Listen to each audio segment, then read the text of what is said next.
কালো জিরে গোলমরিচ দিয়ে পাবদা মাছের পাতলা ঝোল করব। কড়াইতে সর্ষের তেল গরম করে নিয়েছি। প্রথমে মাছগুলো ভেজে নেব।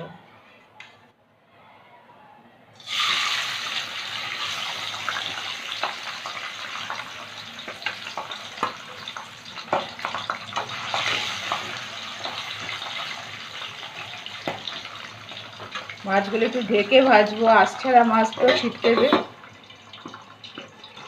আঁচটা কমিয়ে ঢাকনাটা তুলে উল্টে দেব মাছগুলো।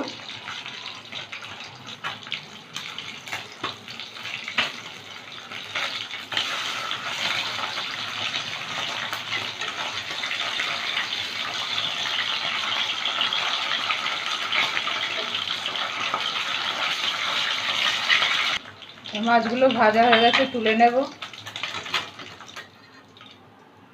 বাকি মাছগুলো ভেজে নেব।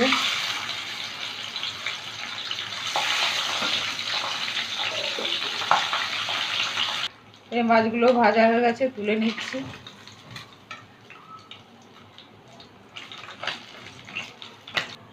কয়েকটা বড়ি ভেজে নিচ্ছি। বড়িগুলো একটু ভেঙে গেছে। বড়িগুলো ভাজা হয়ে গেছে, তুলে নেব।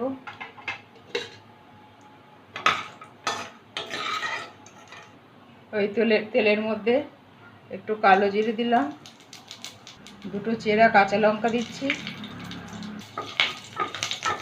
একটু ভেজে নেব।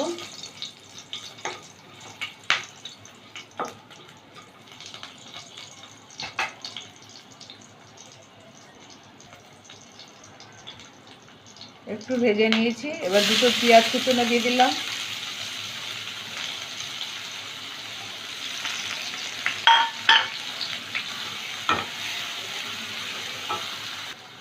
আলুটা দিয়ে দেব। অল্প একটু নুন দেব। হাফ চামচ হলুদ দিচ্ছি। আলু আর পেঁয়াজটা একটু ভেজে নেব।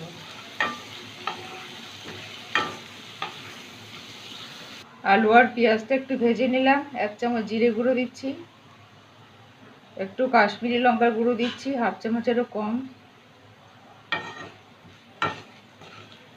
একটু কষিয়ে নেব। সামান্য একটু জল দিচ্ছি।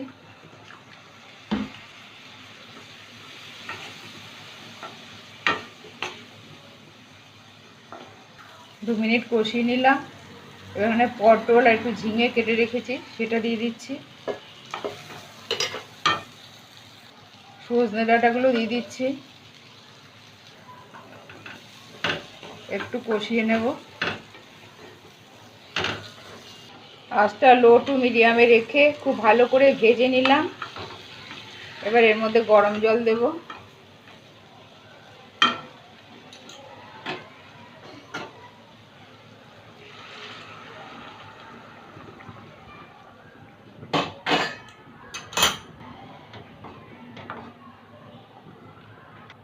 আন্দাজ মতো নুন দিচ্ছি।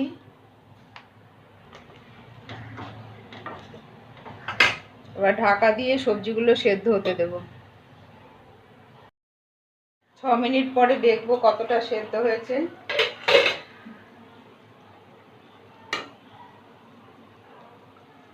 80% সেদ্ধ হয়ে গেছে। এবার মাছগুলো আর বড়িগুলো দিয়ে দেব।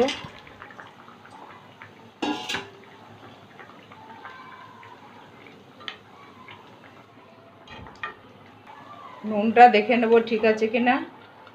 নুনটা ঠিকই আছে। এবার আরও 2-3 মিনিটের জন্য ঢেকে দেব। 3 মিনিট পরে ঢাকনাটা তুলে নিচ্ছি। এবার 1 চামচ গোলমরিচের গুঁড়ো দেব। দুটো চেরা কাঁচা লঙ্কা দিচ্ছি, একটু কুচনো ধনেপাতা দিচ্ছি।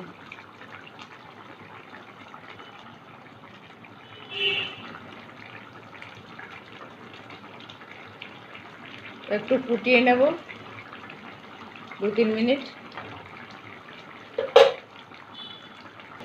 2-3 মিনিট ফুটিয়ে নিলাম। হয়ে গেছে রান্না। এবার গ্যাসটা বন্ধ করে দিচ্ছি।